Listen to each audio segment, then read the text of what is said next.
Bonjour et bienvenue dans cette dernière vidéo, puisqu'une fois que vous aurez vu cette vidéo, vous aurez consulté l'ensemble du programme et je pourrai partir en vacances pour que vous passiez le bac dans 6 mois. Voilà.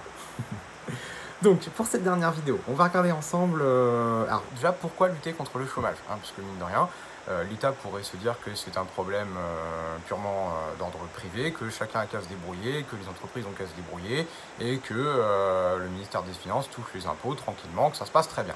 En fait non. Pourquoi ? Pour une raison très simple. Si vous repensez à ce qu'on a fait en début d'année, un taux de chômage élevé, ça va engendrer un cercle vicieux. Beaucoup de chômage, du coup, pas beaucoup de gens qui consomment, pas beaucoup de gens qui consomment, pas beaucoup de croissance, pas beaucoup de croissance, pas beaucoup de demande, pas beaucoup de gens qui sont au chômage, etc., etc., etc. Entreprises qui sont ruinées, entreprises qui sont faillites, crise des années 30. Donc, c'est pas bon. Du coup, l'État, il va considérer qu'il est de son devoir de faire quelque chose pour empêcher qu'il y ait un taux de chômage trop élevé, assurer un minimum de croissance. Puis tant qu'à faire, les entreprises, les gens, tout ça, ils payent des impôts. Donc, plus il y a d'entreprises qui font du profit, plus il y a de gens qui ont un emploi, plus l'État va pouvoir toucher d'argent. Donc, parfait. Alors, l'État, il peut faire plusieurs choses. On peut déjà assurer un revenu minimum aux chômeurs. Chez nous, on va avoir des aides, des allocations pour les chômeurs.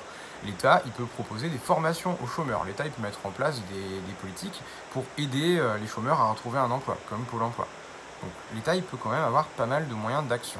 Soit de moyens positifs au type proposer des aides aux chômeurs, soit de moyens un peu plus coercitifs en interdisant telle ou telle pratique. L'État, il va également, par exemple, quand Jospin il a pris la loi des 35 heures, une de ses idées, c'était de réduire le chômage en disant chacun va travailler moins. Du coup, le travail sera plus réparti sur l'ensemble des actifs. Voilà. Donc, on a deux types de mesures.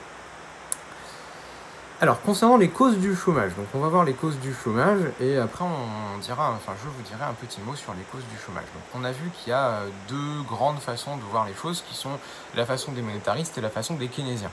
Il y en a deux autres en fait, qu'on verra dans ce chapitre-là, qu'on peut rattacher à une des deux grandes familles. Alors, la première chose, c'est ce qu'est que le chômage structurel. Un chômage structurel, c'est quand l'offre n'est pas égale à la demande. Vous avez plein de gens qui demandent un travail, il n'y a pas beaucoup de travail, paf, ça fait du chômage. Voilà, c'est comme ça, c'est triste. C'est parce que votre structure est inadaptée. Soit vous n'avez pas suffisamment de personnes qui ont les qualifications requises. Je sais pas, vous avez plein de jardiniers et puis vous cherchez un ingénieur, ça va être compliqué. Soit il y a un problème de formation, enfin, peut-être plein de choses. Mais un chômage structurel, c'est quand fondamentalement vous avez une offre et une demande qui ne sont pas égales. Plein de gens qui veulent un travail, pas beaucoup de travail. C'est un chômage qu'on appelle involontaire, qui se rattache au chômage keynésien, en gros. Par exemple, si on reprend le chiffre que je vous ai donné en début de la vidéo d'avant même, on a 3,8 millions d'emplois qualifiés qui ont été créés en France, sur 4 millions d'actifs en plus, donc du coup, déjà, ça fait 200 000 personnes au chômage, et on a 300 000 emplois non qualifiés qui ont été créés. C'est-à-dire que si vous avez une faible formation, si vous avez un diplôme de niveau pas élevé, vous avez de grandes chances d'être au chômage, puisqu'on a détruit 300 000 emplois, alors que du côté des emplois qualifiés, on en a créé 3,8 millions. Donc le diplôme, normalement, va vous permettre de trouver un emploi plus facilement. Les gens sans diplôme, le taux de chômage il est passé de 10 à 17%, donc ça doit vous motiver pour passer le bac et le bac blanc, pas de diplôme, 20% de chance d'être au chômage, 17% de chance d'être au chômage. Mais après le diplôme c'est pas magique parce que les gens qui ont un diplôme, leur taux de chômage il est passé de 6 à 7%. Donc on a quand même un chômage des gens avec diplôme qui est relativement élevé. Même si, par rapport aux ceux qui n'ont pas de diplôme, c'est vachement bon. Ça, c'est le chômage structurel. Le chômage structurel, on peut le combattre par la formation, l'adéquation entre l'offre et la demande. Vous faire devenir un métier, faire acquérir des connaissances ou des capacités ou des compétences qui vont intéresser les entreprises qui cherchent des employés. Ensuite, on a le chômage classique. Le chômage classique, c'est plus un genre de chômage un peu volontaire. C'est parce que donc ce chômage-là, on a un frein à la croissance. Du coup, on n'a pas beaucoup de gens qui vont être embauchés et du coup, on a du chômage. C'est le problème dans le chômage classique, c'est le chômeur. C'est soit vous voulez un salaire qui est trop élevé, soit vous voulez travailler pas assez, soit il y a une protection sociale qui est trop élevée qui va empêcher les entreprises d'embaucher des salariés.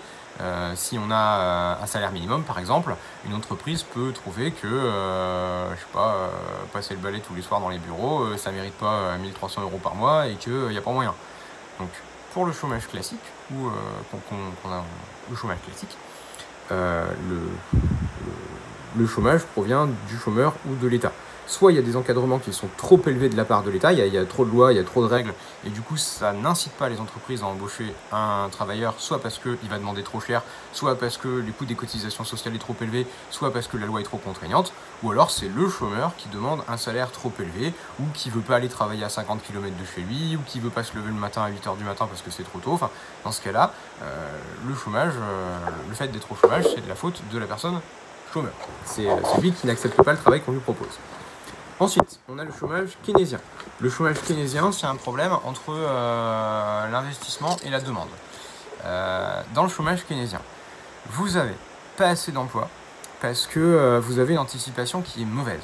L'entreprise pense que la situation fera qu'elle ne fera pas beaucoup de profit. Du coup, si elle pense qu'elle ne va pas faire beaucoup de profit, elle ne va pas investir. Et comme elle ne va pas investir, elle ne va pas investir ni dans le capital, ni dans le travail. Donc pas d'investissement dans le travail, pas de nouveaux employés. Voilà. Pour Keynes, dans le chômage keynésien, c'est le rôle de l'État de soutenir la demande. Vous êtes l'État, vous faites fonctionner la planche à billets, vous baissez le taux d'escompte, vous baissez le taux de crédit, vous créez de la monnaie à la pelle, à la brouette, vous arrosez de monnaie tout ce que vous pouvez, vous construisez des ponts, des viaducs, des infrastructures, des trains, vous faites plein de trucs. L'important, c'est de dépenser plein d'argent. En dépensant plein d'argent, les entreprises elles vont se dire ouais, la perspective elle est quand même vachement bonne parce qu'il y a plein d'investissements qui se font partout, donc on va pouvoir construire plein de trucs et gagner plein de sous. Du coup, elles embauchent des gens, du coup vous n'avez plus de problème de chômage. Ah, c'est cool. Bon, après le problème c'est le problème de la dette. En faisant ça, vous endettez vachement l'État parce que vous vivez à crédit et vous faites des choses dont vous n'avez pas les moyens de vous permettre. Donc, le grand problème c'est la dette et c'est un problème qu'on rencontre aussi. Il y a eu une sorte de politique de relance après la grande crise de 2008. On se retrouve avec des États de l'OCDE qui aujourd'hui sont beaucoup plus endettés que les États qu'on appelle les pays en voie de développement. On a une dette de quasi 100% de notre PIB. Voilà, pensez à la Grèce. La Grèce, ils ont une dette. Enfin bon, c'est pas que de la politique de relance, mais c'est pareil, les États-Unis, ils ont une dette qui est abyssale.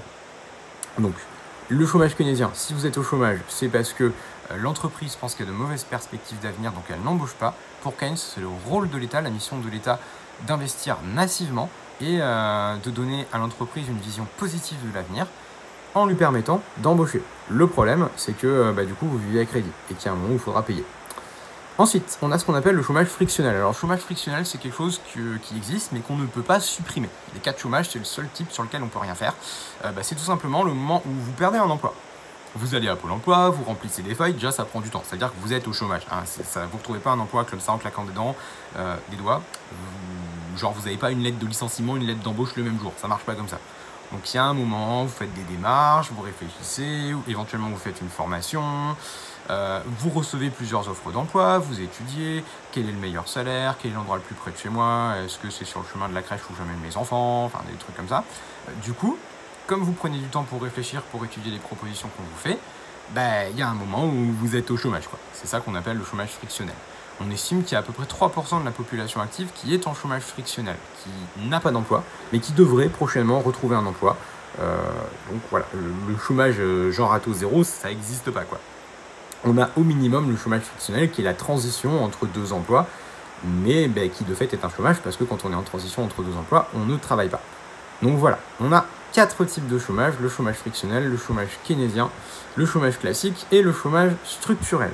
C'est important de lutter contre le chômage puisque s'il y a un fort taux de chômage, il y a moins de consommation, il y a des anticipations négatives, il y a moins de demandes, il y a moins d'investissement, il y a un ralentissement de la croissance, il y a plus de chômage, etc. Et c'est pas bon ni pour l'aspect social, puisque les gens ils sont malheureux quand ils sont au chômage, ils vont perdre leur rang, leur statut social, ils vont plus pouvoir consommer, ils vont perdre une partie de leur identité.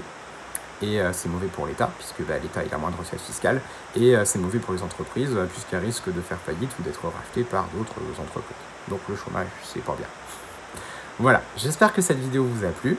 Je vous dis à demain, je vous dis bon courage dans vos révisions, Et puis voilà, j'espère que ce nouveau format de cours vous a plu et je vous dis à bientôt.